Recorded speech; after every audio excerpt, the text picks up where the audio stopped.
എല്ലാവർക്കും നമസ്കാരം. നാം ഇന്ന് ചർച്ച ചെയ്യാൻ പോകുന്നത് ഇന്ന് നടന്ന ഇന്റഗ്രേഷൻ ഡേ 2 ചോദ്യപേപ്പറിലെ ചോദ്യങ്ങളും ഉത്തരങ്ങളുമാണ്. നിങ്ങൾ ആദ്യമായിട്ടാണ് ഈ വീഡിയോ കാണുന്നതെങ്കിൽ ചാനൽ സബ്സ്ക്രൈബ് ചെയ്യുക, ലൈക്ക് അടിക്കുക, കമന്റ് ചെയ്യുക, ഷെയർ ചെയ്യുക. പ്രവർത്തനം 6. പദപ്രശ്നം. കടങ്കഥയ്ക്ക് ഉത്തരം കണ്ടെത്തി കളങ്ങളിൽ എഴുതുക. മക്കളെ, ഇവിടെ കുറച്ച് കടങ്കഥ ചോദ്യങ്ങൾ തന്നിട്ടുണ്ട്. അപ്പോൾ വലത്തോട്ട് എന്ന് എഴുതിയിരിക്കുന്ന കണ്ടോ? അപ്പോൾ അതിൽ ഒന്നാമത്തെ ക്വസ്റ്റ്യൻ ടീച്ചർ വായിക്കുകയാണ്. പിടിച്ചാൽ ഒരു പിടി, അരിഞ്ഞാൽ ഒരു മുറം. എന്താ? ചീര. അപ്പോൾ ചീര 1 എന്ന നമ്പർ കണ്ടല്ലോ, അവിടെ വലത്തോട്ട് എഴുതുക.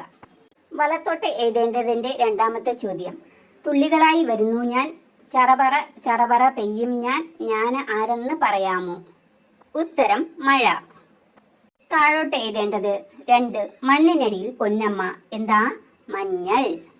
താഴോട്ട് ക്വസ്റ്റ്യൻ നമ്പർ 3. കറുമുറ തിന്നാൻ രസമാണ്, കറിയിൽ ചേർക്കും ഇനമാണ്, ഓറഞ്ചെന്നുടെ നിറമാണ്, ഞാനൊരു പച്ചക്കറിയാണ്. എന്താ? ഉത്തരം എന്താ? ക്യാരറ്റ്.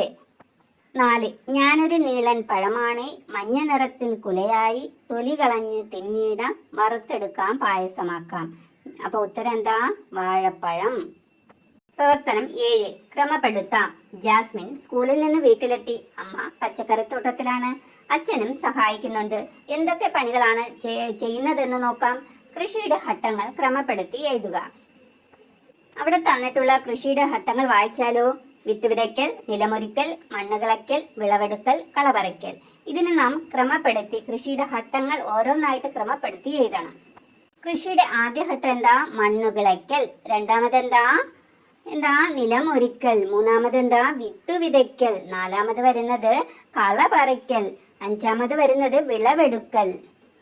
പ്രവർത്തനം 8. നമ്മുടെ ജലസ്രോതസ്സുകൾ. പച്ചക്കറിത്തോട്ടം നനയ്ക്കാൻ അടുത്തുള്ള കുളത്തിൽ നിന്നാണ് വെള്ളമെടുത്തത്. ഇതുപോലെ നമ്മുടെ നാട്ടിൽ ഏതൊക്കെ ജലസ്രോതസ്സുകളുണ്ട്? 3 ജലസ്രോതസ്സുകൾ എഴുതണം ഇവിടെ. കുളം തന്നിട്ടുള്ളത് കൊണ്ട് നമുക്ക് കുളം എഴുതണ്ട. പിന്നെ എന്ത് എഴുതാം? പുഴ എഴുതാം, കിണർ എഴുതാം, കായൽ എഴുതാം. അടുത്ത് പറഞ്ഞിരിക്കുന്ന നോക്കൂ. ഏതെങ്കിലും ഒരു ജലസ്രോതസ്സിനെ കുറിച്ച് എഴുതുക. അപ്പൊ നമുക്ക് ഏത് എഴുതാം? കുളം എഴുതാം അല്ലേ? കഴിഞ്ഞ ക്ലാസ്സിൽ കുളത്തെ കുറിച്ച് പറഞ്ഞു തന്നിട്ടുണ്ടായിരുന്നു. അപ്പൊ നമുക്ക് കുളത്തെ കുറിച്ച് തന്നെ എഴുതാം. കുളം ഒരു ജലസ്രോതസ്സാണ്. ചെറുതും വലുതുമായ കുളങ്ങളുണ്ട്. താമര, ആമ്പൽ, പായൽ, കുളവാഴ തുടങ്ങിയ ജലസസ്യങ്ങൾ കുളത്തിലുണ്ട്. തവള, മീൻ, ആമ, നീർക്കോലി തുടങ്ങിയ ജലജീവികളെയും കുളത്തിൽ കാണാം. കുളിക്കാനും അലക്കാനും കൃഷിക്ക് നനയ്ക്കാനും മൃഗങ്ങളെ കുളിപ്പിക്കാനും കുളത്തിലെ വെള്ളം ഉപയോഗിക്കുന്നു. ഇനി നമുക്ക് അടുത്ത പ്രവർത്തനത്തിലേക്ക് പോകാം. പ്രവർത്തനം 9. സ്വാതന്ത്ര്യ ദിനം. ദേശീയ പതാകയ്ക്ക് നിറം നൽകൂ. ഇവിടെ നിറം നൽകാനുള്ള പ്രവർത്തനമാണ്. ദേശീയ പതാക നമ്മളെ ക്ലാസ്സിൽ കളർ അടിച്ചിട്ടുണ്ട് അല്ലേ ദേശീയ പതാകയ്ക്ക്. അപ്പോൾ മുകളിൽ കുങ്കുമ നിറവും പിന്നെ അശോക ചക്രത്തിന് എന്താ? നാവിക നീല കളർ കൊടുക്കുക. താഴെ പച്ച നിറം. അവിടെ എഴുതാനുണ്ട് അല്ലേ? നോക്കൂ. ദേശീയ പതാകയുടെ മധ്യത്തിലുള്ള ചക്രത്തിന്റെ പേര്. അവിടെ ദേശീയ പതാകയുടെ മധ്യത്തിലുള്ള ചക്രത്തിന്റെ പേരാണ് എഴുതേണ്ടത്. എന്താ ചക്രത്തിന്റെ പേര്? അശോക ചക്രം. പ്രവർത്തനത്തിൽ തന്നെ വരുന്ന ഒരു ചോദ്യമാണ്. 200 രൂപയുടെ ഒരു നോട്ടിന്റെ ചിത്രം തന്നിട്ടുണ്ട് അല്ലേ? എന്താ എഴുതിയിരിക്കുന്നത് നോക്കാം. 200 രൂപ നോട്ട് നോക്കൂ. അതിൽ കാണുന്നത് ആരുടെ ചിത്രമാണ്? ഗാന്ധിജി. അവസാനത്തെ പ്രവർത്തനം 10. ഡയറി എഴുതാം.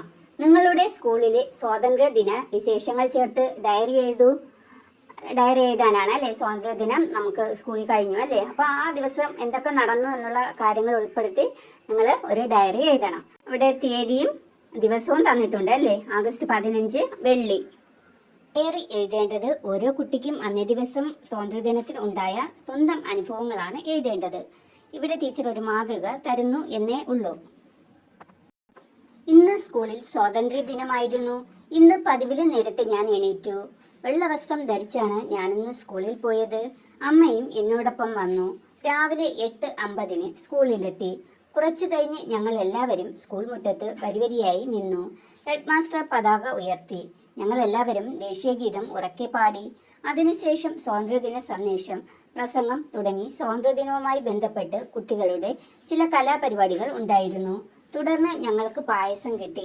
പായസം കുടിച്ചതിന് ശേഷം സന്തോഷത്തോടെ ഞാനും അമ്മയും വീട്ടിലേക്ക് തിരിച്ചു വന്നു. ഇതോടെ ഈ ചോദ്യപേപ്പറിലെ പ്രവർത്തനങ്ങളെല്ലാം അവസാനിച്ചു. പൊതുവെ എളുപ്പമുള്ള ചോദ്യപേപ്പർ ആയിരുന്നു. നിങ്ങൾക്ക് ഈ വീഡിയോ ഇഷ്ടമായെങ്കിൽ ലൈക്ക് ചെയ്യുക, സബ്സ്ക്രൈബ് ചെയ്യുക, കമൻറ്റ് ചെയ്യുക. അടുത്തൊരു വീഡിയോയുമായി വീണ്ടും കാണാം.